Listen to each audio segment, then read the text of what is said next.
Welcome to Season 5 of the Innovation Junkies podcast.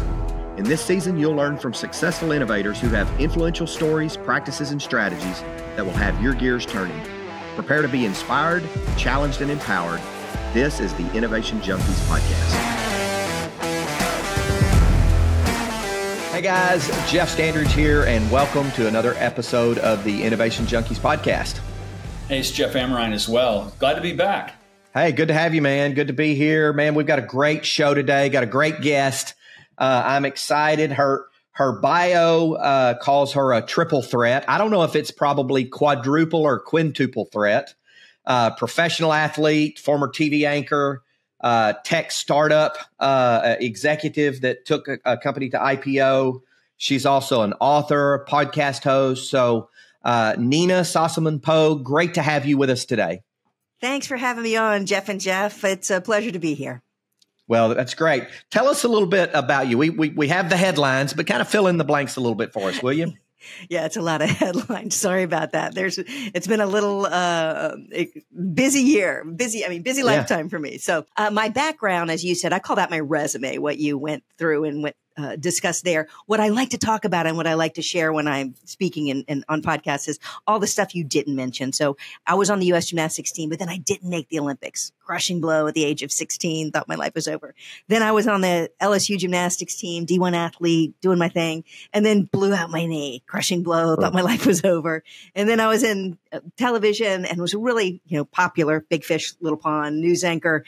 And then I got let go in budget cuts. And then I had another time where I was top of my game, like best news anchor in the Southeast, won an Emmy. And then I was in a horrific accident and was became part of the news and went through a really tough mental health space. And then I got out of TV, got into tech and had some big success there. So my life is all of these ups and downs, much more than just the wins. I am flawed and not perfect. I don't have all the answers. There you go.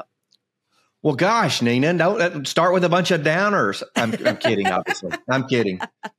Well, I'd love to unpack some of those, and we won't hold LSU against you being Razorback fans here. I had to get that in there. I knew that. Oh no, that's great. And you talk a lot about resilience, right? And so, talk to us how you weave in and out of your talks on resilience this concept of failure.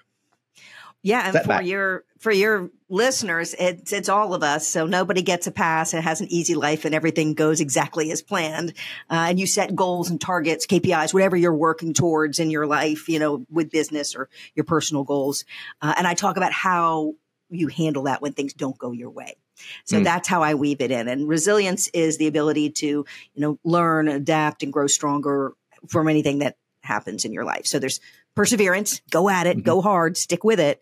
Very different from resilience, which is this adapt in a positive way. You can't just go hard. You got to make a change. You got to learn from what you did and get to the other side. So there's this perseverance and survival piece. People survive climbing a mountain or doing something big. Resilience is everything in your life after that, having learned what you learned from that thing. Yeah. Very good. Very good. So you've done a lot of things in your life, from athlete to TV anchor and a number of other things, but you ended up in a tech company. Tell us a little bit about how that transition came to be, and then I'm sure that'll spur some dialogue as well. Super. So I worked in television and a local TV station and was friends with, a lot of people in the community when you're when you're a news anchor in a small community. And a buddy of mine had a tech startup, and I was looking to make that, I was looking for my exit strategy to get out of TV and get into something else. And I looked at a lot of different things, go into marketing or maybe work with attorneys who had to do big PR stuff. I went in a lot of areas, and actually, fascinating story. Hurricane Katrina hit, and we had the local tech company in to do part of our answer the phones, let's raise money for Katrina survivors. And so we had these people, different company every night would come in the TV station and be part of that effort to raise money. And one of them was a guy who I'd sort of known, I'd sat on some boards with, who had this tech startup. And we started talking then, and he saw me in my element, managing a lot of things during hurricane coverage. And we really clicked. And so when I looked to get out, he was one of the ones who made me an offer. And it was really fascinating to jump into that world. I went from TV to tech. I didn't even know what SaaS was. I didn't even know. I knew very little about the space, but he gave me an opportunity, and I came in. And it's right after Google had just bought YouTube, 2006. Google bought YouTube, 2007. His angel investors, Goldman bought out his angel investors. And so he had this opportunity to look at video and creating content very differently. And he brought me on board to sort of explain healthcare in little video snippets and then code it into that part of the application that they were building. So really interesting switch. Had to learn fast, didn't know what I was jumping into, but oddly was very confident and like, I can figure this out.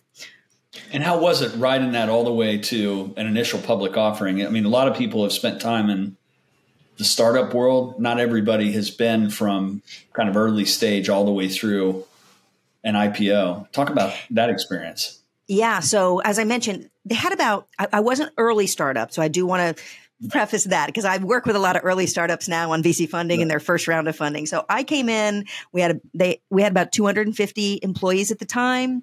And we had some, core companies and we were chugging along. And as I said, Goldman had just bought out our angel investor. So I came in on that first wave of let's get to the next level.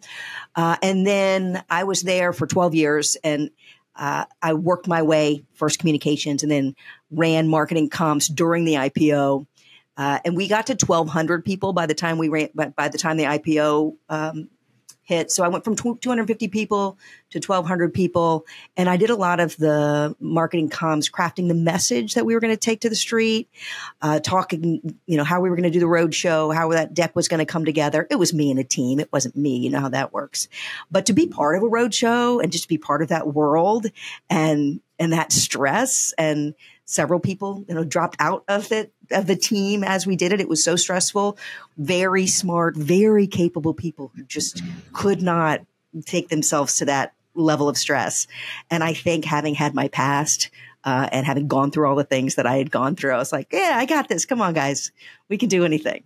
So that became part of my job too, was just to really bolster up everybody and remind them how smart they were and how good we were and what the opportunity was and that we could do this thing. But it was very stressful. So I went from about 250 people to 1,200 people and got to be part of that team that year. It's about an 18-month effort once you make the decision.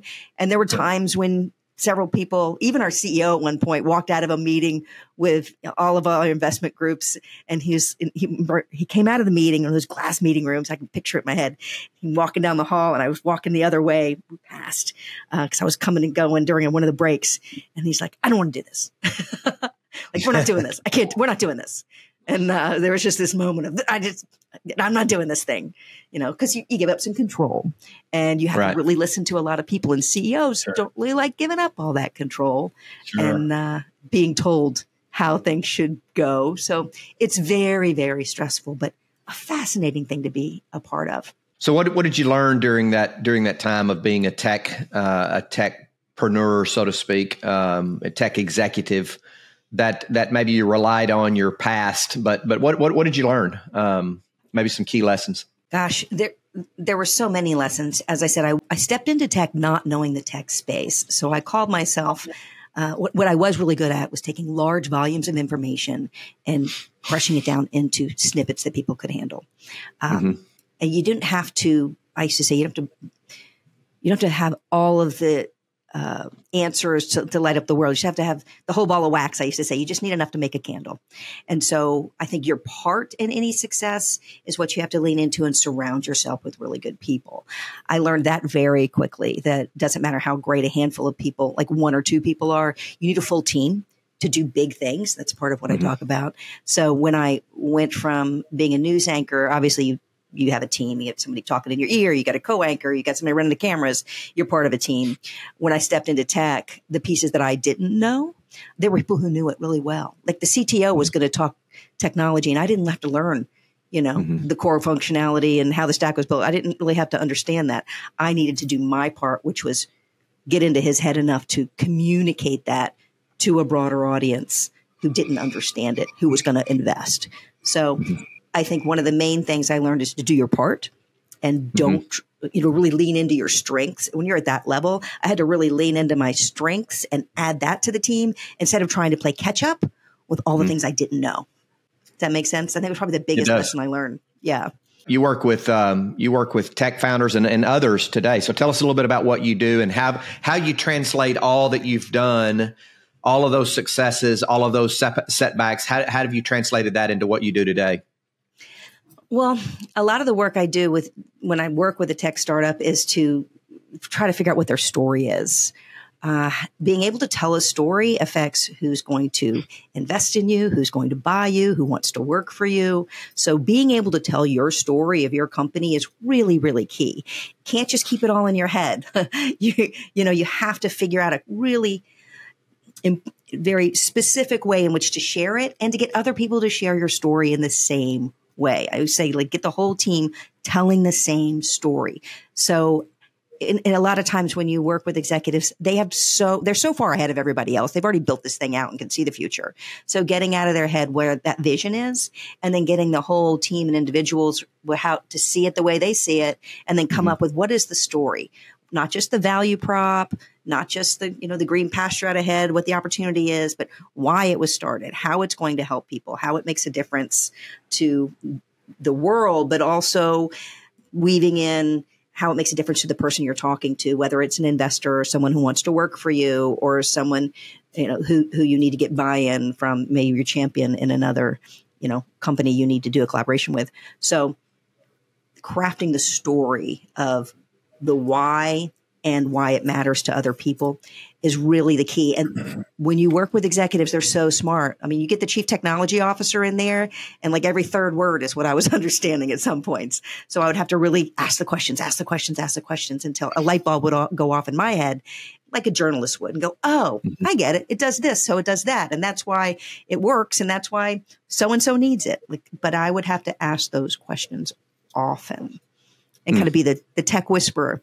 But what I work with now is if companies are going for an S round of funding, or if they're early in stage and trying to attract people to be on their team, attract a strong engineering team, attract investors, they have to be able to tell their story, and they have to be able to do it briefly and in a way that inspires people to action.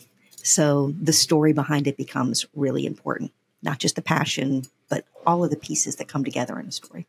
How do you get them around the bend on that? Sometimes highly technical people, they don't always understand why concise communication is important, or how to explain a complex subject in simple terms.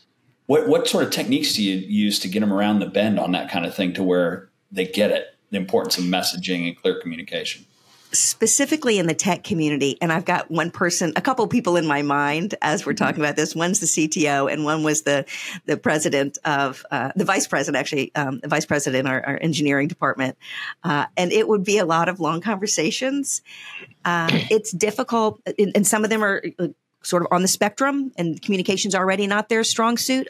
You find a lot of people in engineering are introverts, and they have all these thoughts in their head, but they're not going to come out in a way that I would even understand them, because they can only talk to like-minded folks. So I became a person, and I think this is anyone who's in this space that's trying to do better communication. It's a lot of listening, finding the things that I understood, and then asking them back, and repeating them back to them and having them explain to me again. And I would repeat it back to them. They go, no, it's like this. I would try as best I could to repeat back what they'd said in words that made sense to me. And then they would explain it again. I do find people in that space love to explain. You have to set the stage and say, hey, don't get frustrated because I don't know your world. Right. And I never say dummy it down. That language is not accepted well. Don't say dummy it down or talk to me like I'm a fifth grader. I just say, hey, I'm going to tell you what I understand this to be, and then correct me, please. And then correct me, please. And then correct me, please. So they are helping me get there. They are not, they're helping me get to a space. I'm not poking at them. Sure. Yeah. Oh, that's great. So I want to talk on two different things that you share with your audiences. One is, and I want to hear a little bit about it, the Achiever Success Cycle. You talk about that. And then once we do that, I want to talk about the framework that you use to help people kind of take control of challenges they're facing. So can we talk about each of those things? Yeah, Jeff, these are my favorite things to talk about. I can talk all day long. Obviously, I'm not at a loss for words here. But the first, that piece of wait, where did you start? Did you want to do the framework first? The Achiever Success Cycle. The Achiever Success Cycle. Oh, okay, got you. The Achiever Success Cycle. So this is really cool, and your listeners will get this in spades. So at the beginning of the year or some point, you're handed either your tasks for the year or goals. Most of us, if you're listening to this podcast, you're not fine with just status quo. You want to be more, do more, get smarter. Like you're trying for something, whether it's financial gain or something. You're not just okay with how everything is right now. You want more. So you set a goal or you set a target, or maybe someone sets it for you with your, goals for the year that align with the corporate goals or however they have them done, or your, KPIs or wherever you put that language together on your goals. And then you have that goal and then you start in this circle, and I look at it like a watch. You set the goal and then you try some things to figure out what's going to work. And then when you figure out what works, you get to work at them. So you work hard, and some things kind of fall out, and then you get better at things, and some things don't work. But the ones that work, you dig down and you persist, and you go at them and you're coming around the circle. Now you're persisting, you're doing what works, you figured it out, and it gets hard towards the end. But you have grit because you want your thing.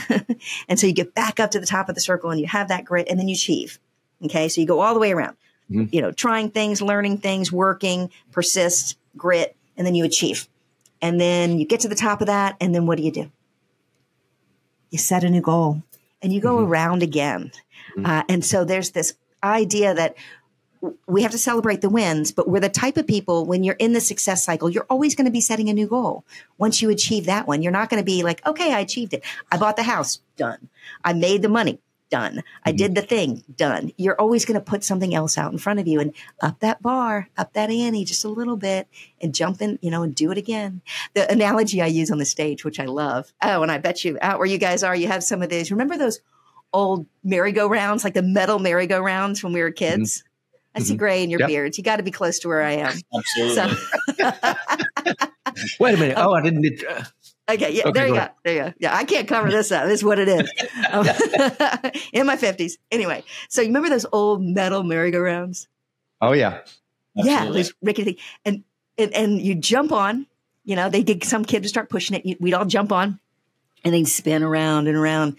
And you'd like hold on. And people getting thrown off into the dirt. It was dirt back then. It wasn't all cushy like it is now. Like you're on your butt in the dirt somewhere.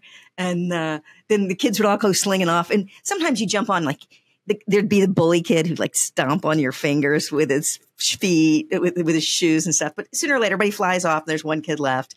And then it slows down. And then what do? You get back on it. Yeah, you jump back on because you're that kid. So we're all those same kids all grown up. No matter how hard it gets or what we do, we like go after the hard thing, and then we grit and they get flown off, or we make the thing, and then we jump back on because we like the challenge. We want to see how hard we can go, how fast we can go, how good we can get at something. And there's that piece of us that's always going to be doing that. So that's the success cycle. It's this constant. We're creating our own stress. And the framework, this framework. This framework is how you handle any challenge or change that comes into your life. So it's a little bit of science, a little bit of stoicism, and it's a long answer, but the quick answer is it's a 4-part framework. I call it this framework because whatever you're dealing with is your this. So whatever challenge you're facing, whether it could be something big like getting fired or a divorce or a death in the family, like a big this, or it could be a little this, like you just had a bad quarter or you lost one of your big customers. You just got to figure out a way around it. Get back on track. And then there's the little thises, just the little stuff that happens every day. You go out and hit traffic, so now you're going to be late and your whole day's behind, or you have a whole day planned and somebody comes at you with all their problems before you can even get to your stuff. Like you get all their little thises before you can get to yours. So whatever this is, you take that thing that's taking up all the space in your head and you put it on, shrink it down and put it on a timeline. So if you take a piece of paper, here's this framework, take a piece of paper, turn it horizontal, draw a line across it, and then put dots, 10 dots from 10 years old, 20, 30, 40, 50, 60, 70, 80, 90, all the way. We're going to live to be 100, which I need to drink less wine and take better care of myself. But let's make it so we're going to live to be 100. And then you take whatever this is and you put it on a dot where it is on your timeline, however old you are. So if this hits you at 37, if you're listening and you're 37, you put a dot on that timeline at 37, because that's when this is happening. And that's the timeline piece. And then you isolate it. You put lines on front and back of it. And you can't think about what happened before and how you got here and the things that didn't go right. And you can't play it forward and go woulda, shoulda, coulda. Any good therapist will tell you if you're living in the what ifs, like if you're living in the woulda, shoulda, couldas, that's where depression lives. If you're living in the what ifs and doomsday scenarios, that's where anxiety lives. So you just put the lines there. What exactly are you dealing with? And you can look at the facts in that moment, and you draw a circle around it and figure out who needs to be in the circle with you, because people who have big success don't go it alone. So we edit our people, we get some people out, pull some people in. And then we say, you write this is at the bottom of the paper. And the idea is to switch your language in your head, and come up with language that's not self-sabotaging, that's not catastrophizing, and that's not jumping to conclusions. It's not everything's ruined or this is terrible. This is a challenge. Here's how I'm going to move forward. Or we change to what we're calling this, because the words in our head come out of our mouth and become our story. So that's this framework in a nutshell. Got it. As short as Very I can get it. I love it. So we talk a lot about in the startup world, we need to fail often and we need to fail faster, because it's really in those failures that we learn how to pivot and how to adjust and how to adapt our approach and our style in order to ultimately overcome. Yeah, I'm a big fail fast fan. Absolutely. Yeah, very good. So Nina Sossamon-Pogue, athlete, TV anchor, journalist, author, tech executive. Great having you with us today. Tell our listeners how they can contact you or get in connection with you.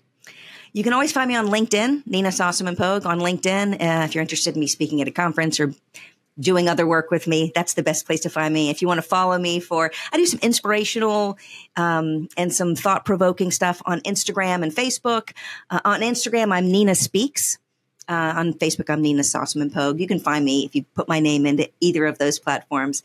On Instagram, I also do some funny stuff. I think I'm hilarious, so there's some of that out there too. You may not, but that's okay. You don't have to like me. It's all right. I'm old enough, don't care. Amaran and I think we're hilarious too, but all of our people are not so much, right? Masters of the dad jokes.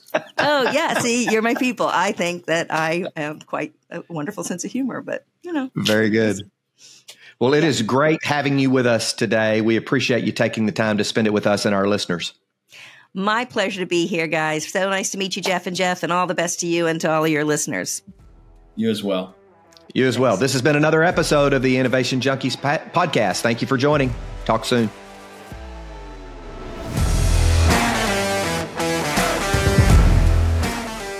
Thanks for tuning in to another episode of the Innovation Junkies podcast. We hope you gained some valuable insights and inspiration from today's conversation.